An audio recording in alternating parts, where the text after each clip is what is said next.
Good morning, Homestead. This is the weekly video message for the week of March 5th. And I'm happy to say I have our facilities manager, Mr. Toby Mockler, as our guest today. So we're going to spend a few minutes getting to know Mr. Mockler. So, Mr. Mockler, can you kind of give the folks out there who don't know you sort of a little bit of background about how you came to Homestead? So, Toby Mockler, as Greg said, I've been at Homestead now for 2.5 years. I got brought in as the new facility manager when Dolph Placencia retired. I'm super happy to be here. This is a great job for me. Prior to that, I spent about 1.5 years at Cupertino High School as the pool and grounds attendant over there. And for 10 years prior to that, I actually managed a ranch in Carmel Valley. Members of my family have been involved with Fremont Union High School District for, I don't know, a long time. My wife's currently the LRS at Fremont. She was a special ed teacher at Cupertino. My brother-in-law, Jason Barbeau, teaches here at Homestead. And my sister-in-law, Therese Barbeau, is in the moderate severe program over at Cupertino. Paula's whole family graduated from Cupertino High School. So I guess by default, I have a long history with the district. Excellent. Well, I'm wearing my Homestead Facilities shirt today. The Keep Calm and Facilities will handle it. So can you kind of explain to the folks out there, what does that mean? What is it that the facilities crew and you do here at Homestead? We, as I tell people, we take care of all the nuts and bolts. We make sure basic things like everything's safe to operate, restrooms are clean, classrooms are ready, right up to servicing all of our HVAC equipment, minor electrical repairs, plumbing, you name it, we've kind of got our finger on it. Prep for sporting events. It's a pretty diverse set of skills that we have to have in this department. And we get new things thrown at us all the time. So keep calm, we'll take care of it. And there's people calling you on the phone when you're doing this interview. So yes, things always happen. Never stops. So facilities has come up a couple times in these weekly video messages because people are kind of curious about what has been going on about, safety protocols and safety procedures. And this is something you've been really involved with. You've been on the district COVID safety protocols team, and you're doing a lot of work with our folks here on campus. So can you just give a little bit of overview of something like I've talked about the HVAC units and I've sort of talked about preparing the campus, but can you give us a little more detail about what that really entails? So just like with a lot of the things, what's been expected of us has been a set of changing goalposts. It's like the ever evolving information has determined what we have to do. One of the first things that we did when we went into COVID lockdown is to do a complete clean in a school, which it took us about 1.5 weeks to do that. And that just gave us a starting point, and it was as simple as wiping down desks, spraying out rooms and things like that, touch points and so on and so forth. Following on from that, we've, initiated systems where if people come on campus, we know where they are, we can go in and clean behind them. We've got a regular rotation throughout the day where common touch points are gone and wiped down with disinfectant spray. We've gone back into classrooms if we've had multiple people, if we had students on campus. That's our QR code logins and all of our pod spreadsheets. We're looking at those all the time. On a bigger picture, we had a full, what was called the COVID readiness survey done at the HVAC system. And what this did was measured what our air turnover in each classroom was so that we could have fresh air in the classrooms all the time. Science has borne out that if we can move this stuff around, there is less chance of people getting sick. So they've set a number of basically air changeovers in a room. It's like a room is a big bucket of water, and we need to empty that bucket and fill it a certain amount of times every hour. So we've gone through our full system. Every classroom has been checked and basically accredited. We passed. We had to do some repairs and retrofitting for things like that. So, you know, MERV 13 filters have done. We've changed the setup for our outside air units that actually bring the air into the classroom. So that was a really big process, and it took about 4 months to complete. And we're right on the back end of that now. For just being safe on our campus, you know, all the facilities people wear their masks. We wear them all the time, even when we're out on the fields, when we're around campus, working and stuff like that, you know, to keep ourselves safe and to keep the people that come on campus safe as well. Right. And so we also just had a good piece of news that one of our swing shift leader, Anna Chevaria, who comes in and leads the night crew, was just named our classified staff member of the year. So that's a nice feather in the cap of the facilities department. So you want to talk a little bit about that? Yeah, I mean, we were all so excited for Anna to receive that award. She's been a great employee, and she's been a real big help to myself from when I started. Just her knowledge of the job, her unflappable manner. She has a great just attitude to the job. So as a department, we took that as a win for all of us, that someone from our department won that award. We thought that was terrific. And it's someone that it's really well deserving.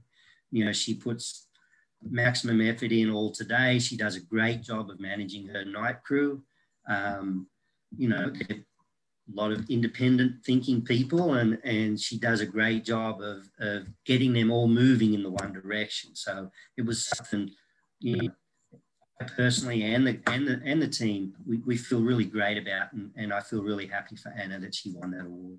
Great. Yeah, well, congratulations to Anna. And I'm going to keep calm and let you carry on here as I get going on the rest of the announcements going on. So thanks for joining us today, and thanks for all the good work you guys have been doing. All right. Thanks for having us, and have a great day, everyone. Thanks. Take care. So I am now going to open up my screen here to get to our PowerPoint for today. So give me a second. I got too many things open there. There we go. So again, as I said, this is Friday, March 5th. So welcome to the first Friday in March. It also happens to be my middle daughter's 23rd birthday. So happy birthday to Ryan, although I can't imagine she would be watching this. So, but anyway, happy birthday to her. This is also the first week of our new March survey, which is kind of has a spring theme to it and about spring cleaning and springing forward and that kind of stuff. So one of the things that we started off with is what are some of the bright spots here at Homestead. And so the first couple people just actually listed some of the names of folks. They didn't say actually why they deserved what they were doing that made them a bright spot, but we know that these folks are really fantastic, and so we're glad to share these with you. But Claire D, our art teacher and department lead for the visual and performing arts, actually the visual arts part of the VAPA department, was named as someone who deserved a shout out, as did Shawnee Rivera, who is one of our English teachers and a longtime AVID teacher. So again, not sure what the reasons were, but we know they're fantastic, as well as for our Dean of Students, Maria Trejo, and she oversees students with the last initials of LJ through Z. These last two were actually given some reasons as to why they were bright spots. Terry Hannigan, who is one of our new assistant principals, although it's hard to say new anymore because she's been here all year, but she was new to us this year, and you got to meet her on one of the last videos. She's an assistant principal, and this person wanted to say thank you for helping a student who was in need and help that student get their needs taken care of. And then also to Megan Roop, who is also one of our English teachers, who specifically was helping a student with summer letters of recommendation. So thank you to all of those folks who got their shout outs, and then appreciate all the great work that they're doing. This then takes us to sort of our questions and concerns part. So I'm going to try and answer a bunch of questions for you. This was a rather long one, so I kind of shortened it up a little bit. But basically saying that they're concerned that the blast and the bulletin have gotten really long and it's really hard to find information. And said, is there a way we can sort of possibly make it more viewable by having, like a list of links, and then they can click the links and move on to the more in-depth story. And one of the good reasons, things about it being those getting really long now, is this is the time of year where things get really busy. There are more things happening. Even in remote learning, a lot of things are happening. So again, athletics are in full gear. There are scholarship opportunities out there. There's college information that we need to get out to seniors and juniors. There's information about course selection and other things happening at school, as well as a lot of the updates about testing, whether it's PSAT or SAT or AP or the state testing. There's a lot of information coming out. So we definitely have a lot more to get out there. I did speak to some of the folks that oversee our communications team. So Trisha Goulet, who's my executive assistant, runs the team along with a few other folks on our campus, like Liz Angel, who does the bulletin, and Lisa Fisher, who does our website. As well as talking with some other various people on campus. But basically, the format that we use doesn't really allow to do that viewable, like here's a link and then you go on to something else. It really is a much more simplistic kind of system, which is why you see it as a whole there. And so it is not something that we can easily do and easily switch over, but they are going to look for ways that might be able to make it a little bit more readable. So they meet every Friday, so they will be talking about how to do this. But also we will, we have noticed too that it's getting a little bit longer, so we'll definitely try and trim some of the announcements, but we want to make sure all the information is getting out there. We don't want to hurt the information or hurt the messaging that's going out there. So yes, they've gotten longer. That's kind of a good thing because there's a lot of stuff going on, but we also understand that you have some time, that, not all the time in the world, and you want to be able to get more quickly through it. So we're going to try and work on that. This was also a question, and I may need a little explanation on this one, but Mr. Dong, who is our activities and athletics assistant principal, had a senior meeting a couple weeks ago and asked our seniors to turn in a slide, a PowerPoint type slide that they are going to use for a senior slideshow, and it was due March 12th. So this caused for this particular person who wrote in saying that was a concern, and they were also a little bit confused, thinking that this was going to be used for virtual graduation, because we did virtual graduation last year. But this is not being used for virtual graduation, although if we ended up needing it for that, we could. But it is for a senior slideshow that we're putting together. And these things do take a lot of time when you're talking about 600 seniors, or nearly 600 seniors, trying to get everything together, getting it edited, getting it formatted. It takes a while to do. So that's why we're asking to get it in sooner rather than later. But just so you know, we are planning for some sort of in-person graduation ceremony with the improving COVID numbers and people getting vaccinated and all those things happening and sports happening. We are encouraged to see that we might be able to do something in person. We don't know what that looks like just yet, but that's part of what we're planning and talking with. And again, Mr. Dong is part of that planning team, because he meets with all the other schools, assistant principals, and they try to talk these things over. So whatever happens here is going to happen at all the different schools. And so again, we are planning for in-person graduation. This March 12th due date is something that we need so we can get this slideshow together. And so, but if you have any questions or concerns, please see Mr. Dong, email Mr. Dong, he can help you out there. And this is kind of along the lines with our facilities conversation. There was a long question. Again, I sort of shortened it down here. So this is my shortening of their big long thing. But about when we return, and thank you, they said, thank you for all the information about HVAC, but can't we just open the doors and the windows, and won't that help? And so again, yeah, we can always open doors and windows. But part of an issue when you're in an actual school and kids are walking by, open doors and open windows can be a distraction once you're going on, because you hear noises, people go by.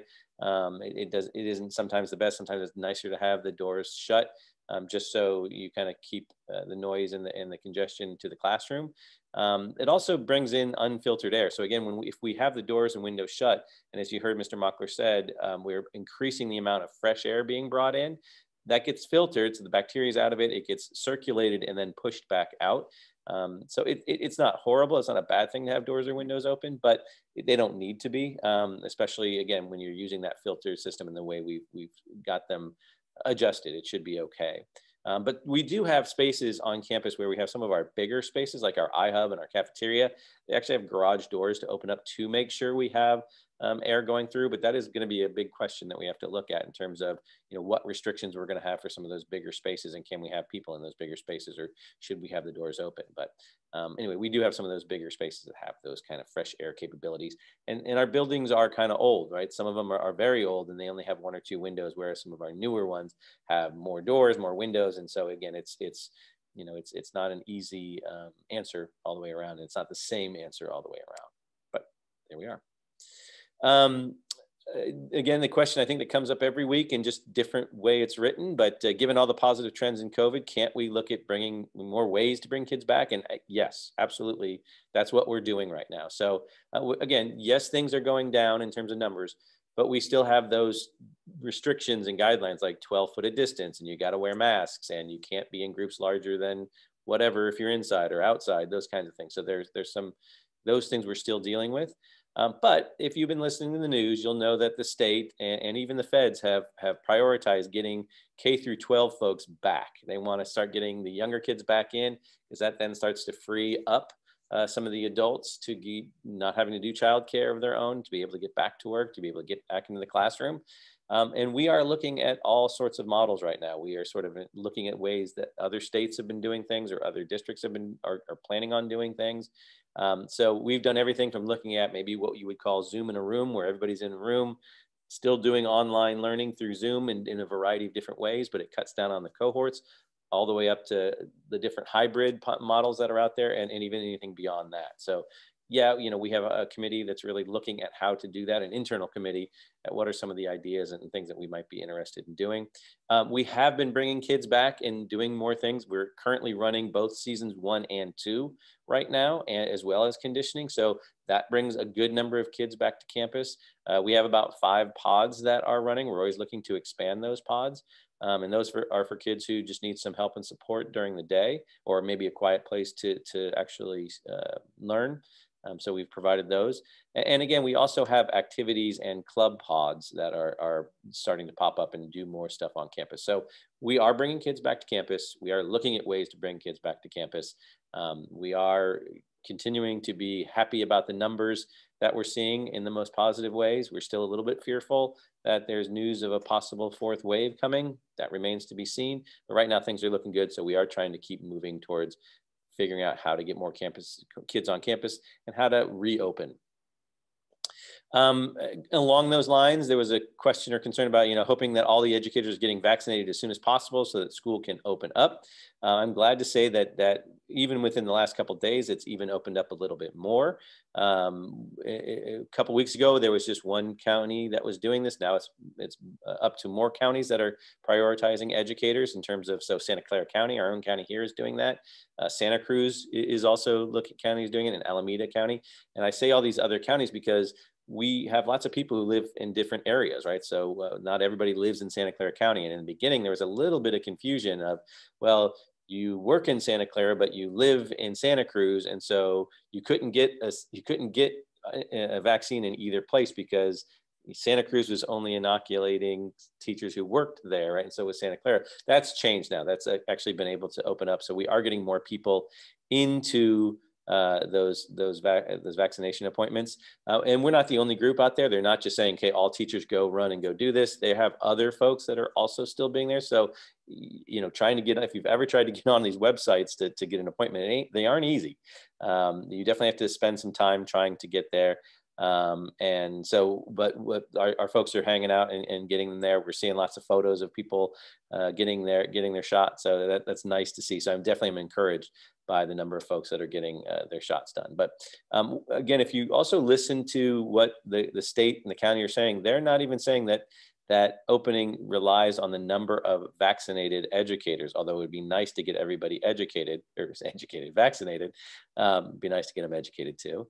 But that really low rates of infection and the guidelines out there are the things that are holding things back. Because again, even though we've gone from purple to red, we still are dealing with 6 foot of distance. So that still means you can only get about 12 to 15 kids in a class. Again, the vaccinations though are helping in terms of our own staff feeling comfortable, I would assume it would help you feel comfortable sending your students there. So again, yes, we're cranking to try and get as many as possible. I get my second one next week, so I'm really excited about that. I know other people have already gotten their second, or about to get their second, or just about to get their first. So a lot of progress in that area. That brings us to our final slide, which is all the important dates coming up. And again, going back to that earlier slide about all the big things that are happening, you'll see there are several dates in here where there are things for information and workshops on our local junior colleges or district-wide community college nights. A couple things I'd just like to point out to you is like today, Friday, the end of the day, progress reports should be in Infinite Campus. So you can take a look and see how your kids are doing at the end of this first grading period. Remember, it's just a snapshot. It's not a final grade. It can go up or down. So the idea is here's where you are. Here's what you need to work on to keep that grade where it is or to raise your grade. And if you don't do that kind of work, you might lower your grade. So it's just a good piece of information. And again, if there are questions, have the students email the teachers to kind of get some clarity. But remember, this grade is not permanent. It's just a snapshot. The online book fair is starting next week. A lot of great information there. There's information in the bulletin if you would like to know more about that one. So please check out our bulletin and you can see what's going on with the online book fair through our library. Just a reminder that March 15th is a special schedule. There's actually on that 15th, there is no school. The next day is a skinny day. Tuesday is a skinny day, the 16th, where all classes meet. And then Wednesday, Thursday, Friday are normal schedules as they are. Again, if you want to see the schedule, go to our website, go to the About Us and down to Bell schedules, and then you can click on the special schedule for this week. And then just also special invite, you see the bolded one there about the board meeting, the HHS site board meeting. Every year, each of the school sites hosts a board meeting, and at that place, at that meeting, we get to talk about some of the great things that are going on here at Homestead. We focus on, there'll be a presentation by our ASB student leaders. We will be honoring those staff members who have just recently retired or are about to retire. We will also be naming our Teacher of the Year, who is Muriel von Stein, our French teacher and department lead for the World Languages Department, as well as you heard Anna Cheveria, who is our our swing shift leader for the night crew. There will also be mentioning who our foundation and poster students are for the year. That's a big honor for those students. And so tune into that night. There'll be more information coming in the bulletin with Zoom links and need to see the board meeting happening at our school site. So so that's all for this week. I appreciate Mr. Mockler coming in and giving us more information. I appreciate you hanging out with us. And again, hope you have a calm weekend, and hopefully you have somebody as efficient as our facilities department helping you out this weekend. So thanks a lot, and we will talk to you next week.